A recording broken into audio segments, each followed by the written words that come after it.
আমি ছিলাম দেওয়ানহাট ব্রিজে, মোটামুটি টুকটাক জাম ছিল, সিএনজি চাপাচাপি ছিল। তার মধ্যে যখন একটু সামনে উঠার পরে মোটামুটি সব জায়গায় জায়গা ছিল, রাস্তা মোটামুটি ফাঁকা ছিল। দেন কি হয় সেটা আপনারা দেখেন।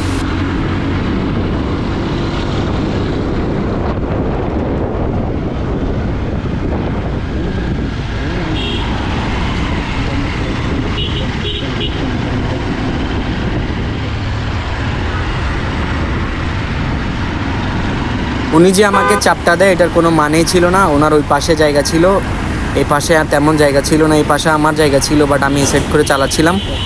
যদি আমার ওই পাশে কোনো গাড়ি থাকতো, আমি জায়গায় আমার কোনো একটা দুর্ঘটনা ঘটতে পারতো। এ হচ্ছে ওনার গাড়ি, এই হচ্ছে গাড়ির নাম্বার। এই মানুষটারে দেখে রাখেন, এই গাড়িটারে দেখে রাখেন। কারে উঠলে মনে হয় মানুষকে আর মানুষ মনে করে না, তারা অনেক